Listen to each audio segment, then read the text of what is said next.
অবশেষে বাংলাদেশের অবস্থা নিয়ে মুখ খুললেন বিদেশমন্ত্রী S Jaishankar. Concern about recent violence and instability there is shared across the political spectrum. Speaker, sir, since the election in January 2024, there has been considerable tension, deep divides, and growing polarization in Bangladesh politics. This underlying foundation aggravated a student agitation that started in June this year. There was growing violence, including attacks on public buildings and infrastructure, as well as traffic and rail obstruction. The violence continued through the month of July. Throughout this period, we repeatedly counseled restraint and urged that the situation be diffused through dialogue. Similar urgings were made to various political forces with whom we were in touch. Speaker, sir, despite the Supreme Court judgment on 21 July, there was no let-up in the public agitation. Various decisions and actions taken thereafter only exacerbated the situation.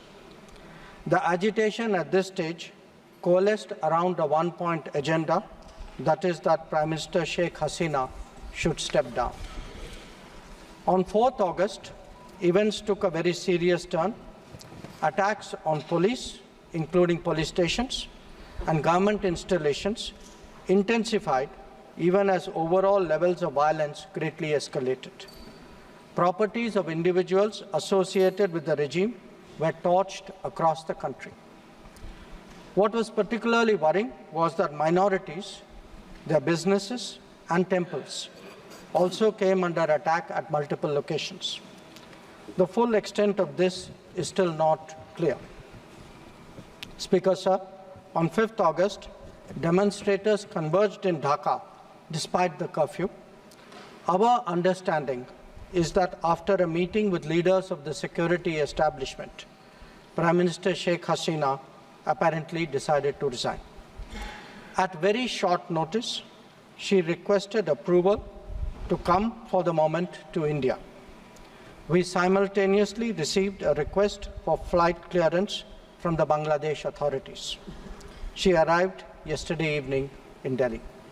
Speaker, sir, the situation in Bangladesh is still evolving.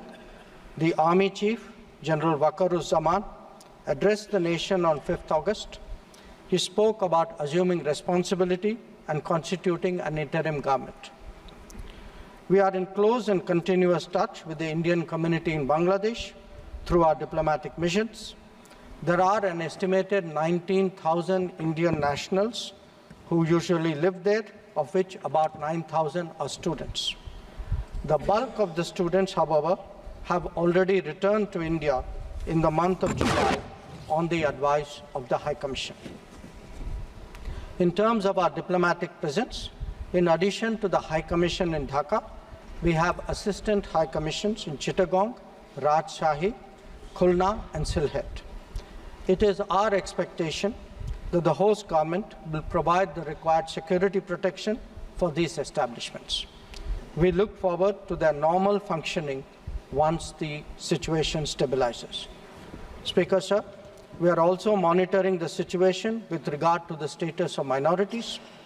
There are reports of initiatives by various groups and organizations to ensure their protection and well-being. We welcome that. We welcome that and will naturally remain deeply concerned till law and order is visibly restored. Our border guarding forces have also been instructed to be exceptionally alert in view of this complex situation. Speaker, sir, in the last 24 hours, we have been in regular touch with the authorities in Dhaka. This is the situation as of now.